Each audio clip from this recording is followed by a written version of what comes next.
അംഗത്വം തന്നെ കോടതി നടപടിയിലൂടെയാണ് ഇപ്പം നിലനിർത്തിയിരിക്കുന്നത്. അതെ, അതായത് നിലനിർത്തിയേൽക്കുന്നതല്ല, അവർ ചെയ്തത് തെറ്റായ പ്രവൃത്തിയാണ്. ഞാനൊരു കംപ്ലൈൻറ്റ്, എനിക്കുണ്ടായ ഒരു മോശം അനുഭവം തുറന്നു പറഞ്ഞപ്പോൾ അവർ അതിന് പകരം എന്നെ പുറത്താക്കുകയാണ് ചെയ്തത്. അത് തെറ്റായ തീരുമാനമാണെന്ന് പറഞ്ഞിട്ട് കോടതി അതിനെ സ്റ്റേ ചെയ്യുകയാണ് ചെയ്തത്.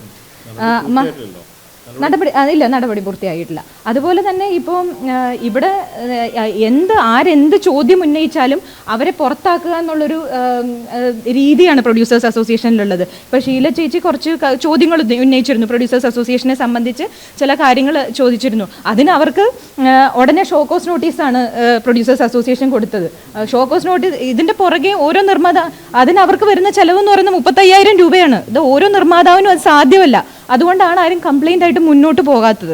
ഇപ്പം സ്ത്രീകൾ തന്നെ മോശം അനുഭവം പറയുമ്പോൾ നമുക്ക് ഏറ്റവും പറയാൻ പറ്റുന്നത് ഇവരോടാണ്. അപ്പം നമുക്കുണ്ടായേക്കുന്ന മോശം അനുഭവം അവരുടെ അടുത്ത് ഷെയർ ചെയ്യുമ്പോൾ അത് പരിഹാസത്തോടെയാണ് അവർ കാണുന്നത്. ഇപ്പോൾ പ്രത്യേകിച്ച് ലിസ്റ്റിൻ അതിനെ കളിയാക്കി, അത് എന്താ പറയുക, ഞാൻ ഒരു പൊതുമാധ്യമങ്ങളിൽ അങ്ങനെ പറയാൻ പാടില്ല, അത്രയും മോശമായിട്ടാണ് ഒരു പുരുഷൻ മോശമായി പെരുമാറി എന്ന് പറഞ്ഞപ്പോൾ ലിസ്റ്റിൻ സ്റ്റീഫൻ അത്രയും മോശമായിട്ടാണ് അവരോട് പ്രതികരിച്ചത്.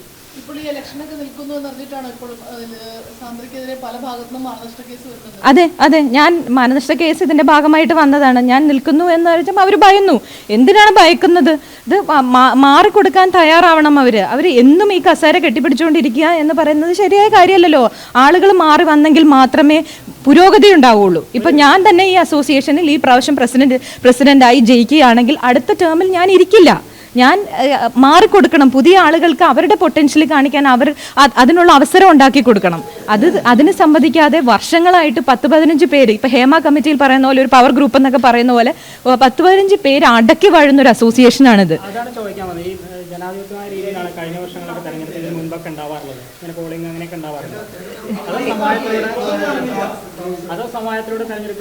അല്ല, ഇവിടെ പാനൽ ഉണ്ടാവാറുണ്ട്. ആ പാനലിനാണ് ആൾക്കാർ വോട്ട് ചെയ്യുന്നത്. അതുപോലെയാണ്. ഇപ്പൊ വേറെ ആരും ഇവർക്കെതിരെ വരുന്നില്ല. ഇപ്പൊ പോലും പ്രസിഡന്റ് ആയിട്ട് നിൽക്കുന്നത് ശ്രീ ബി രാകേഷ് ആണെന്നാണ് എൻ്റെ അറിവ്. അദ്ദേഹത്തിനെതിരായി നിൽക്കാൻ ഞാനല്ലാതെ വേറൊരാളില്ല ഇവിടെ. അപ്പോൾ അത് തന്നെ പരിതാപകരമായ ഒരു സിറ്റുവേഷനാണ്. മുന്നോട്ട് വരുന്നില്ല ആളുകൾ. മത്സരിക്കണ്ടേ? 2-ാം തീയതിയാണ് ഇതിൻ്റെ അവസാന ഡേറ്റ്. നോമിനേഷൻ സമർപ്പിക്കേണ്ട അവസാന ഡേറ്റ്. 4-ാം തീയതി സ്ക്രൂട്ടണിയാണ്. അപ്പോൾ ഇനിയും എനിക്കെതിരെയുള്ള അവരുടെ ഒളിയമ്പുകൾ ഇരിക്കുകയാണെന്നുള്ളത് എനിക്കറിയാം. എന്നാലും ഈ നോമിനേഷൻ തള്ളാനായിട്ടുള്ള എല്ലാ പരിപാടികളും, എല്ലാ ആസൂത്രണങ്ങളും അവർ നടത്തുന്നുണ്ട്. എന്നാൽ പോലും ഞാൻ ഒരു ഫൈറ്ററാണ്. ഞാനത് അവസാനം വരെ ഞാൻ പൊരുതുക തന്നെ ചെയ്യും.